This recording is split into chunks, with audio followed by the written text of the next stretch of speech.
Hey, this is Brian Barella, the Blog Friends founder. Just wanted to say thanks so much for all the comments. Again, right now there's over 400 comments, which is really exciting and exactly what I was hoping for. So I know the comment threads are long, but please hang in there and just chime in where you can. It'd be awesome. We're doing a series of video interviews for the last day, two of them actually.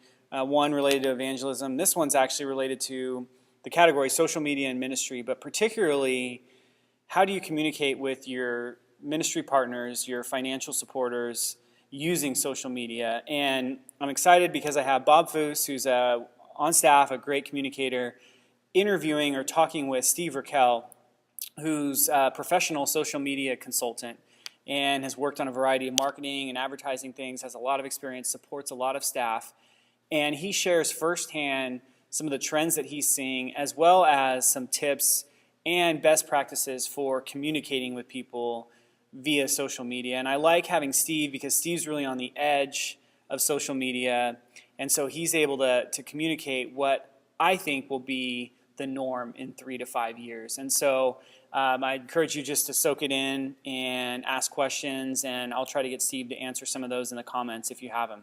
Thanks. As a person who supports people on staff and it engages with a lot of crusade staff people, what I've noticed how social media and just communication has gone over the last couple of years, it's been on three different levels.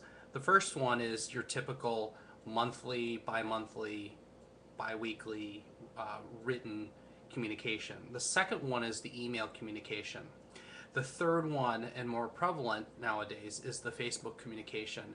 And each one of them, as you can understand, has its purposes, but each one of them has a level of being as engaging.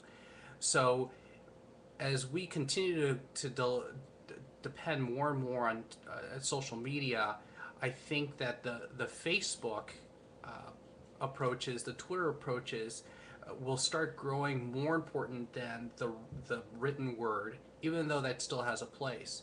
But you also have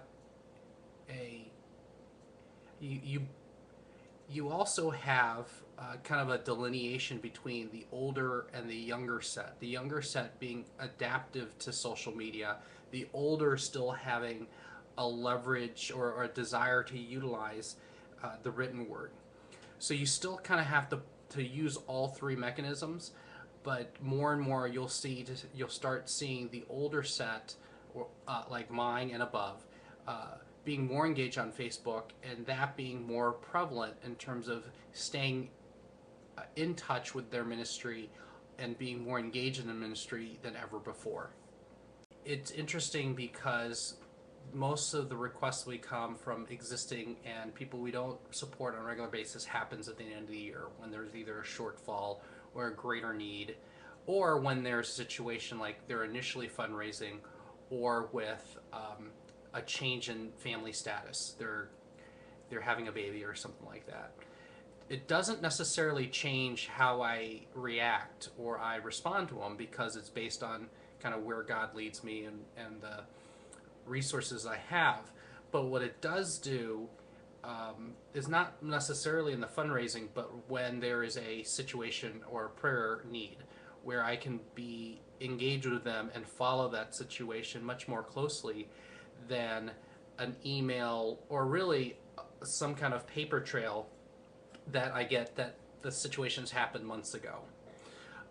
Going back to the fundraising side, it does help. I mean, you may be able to, through social media, hit somebody at their moment when they can give, versus when you are hitting them at certain types of the year.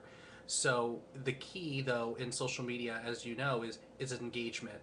So if you blast me with when you blast me with a request for money without an engagement with me, then it's less of a desire. But if you get me in part of your ministry, if you continue to talk to me about your ministry and I see the need when you ask for it, then I'm more compelled to do that, if that helps. Steve, this is great stuff. Very interesting. Here's what I'd love to hear from you. What what bit of advice would you give to a staff person, probably my age? I'm 40 now, and because of friends like Brian and others, I've I feel like I've learned some things about using social media. I don't know if a lot of my peers have caught up. So what advice would you give to somebody like me who's just kind of starting out? Maybe they're still sending their paper newsletter, but they haven't necessarily thought about doing anything else. So what might you say? Here's the first couple things that you need to do. What might be the first couple steps? What I tell my clients in terms of getting on the first couple steps in getting on social media, and it'll probably be the same in terms of staff people and ministry partners, is you have to determine where you want people to engage with you. Is it a blog? Is it Facebook? Is it Twitter? You can have presences on all of those things, but you have to pick one. So pick that one. For my clients, I usually build them a website.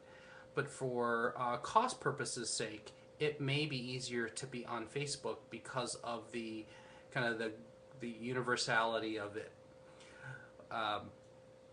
Then what I would do is I would just make sure when you're on Facebook is spend the time to find your community, find your other staff friends, find your supporters, find your friends, and then take time every day just to spend time talking about yourself, your ministry, in short little bits, quick bits.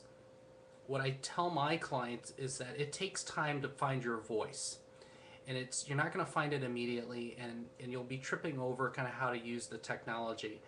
But Facebook is such an extension of yourself. That's what people want to hear. And so when people are following you or becoming friends with you, they want to hear from you. So tell them what's going on with your ministry. Tell them what's going on with your personal life.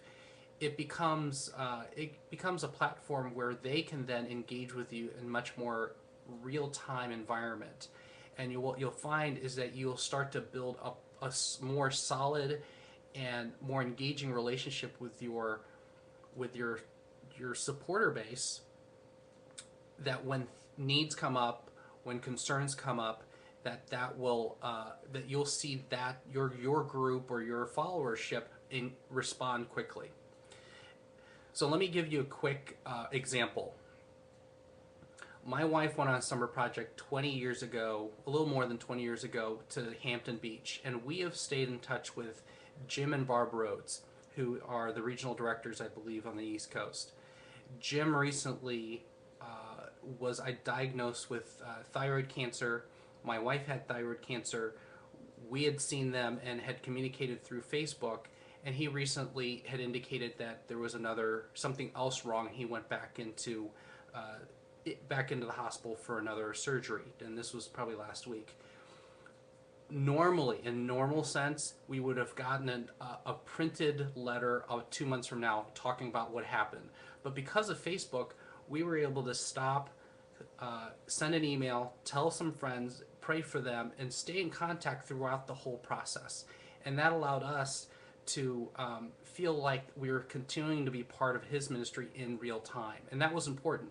It didn't have anything to do with his ministry per se. It had to do with him personally. But that is a whole part of the experience of being part of somebody's support team.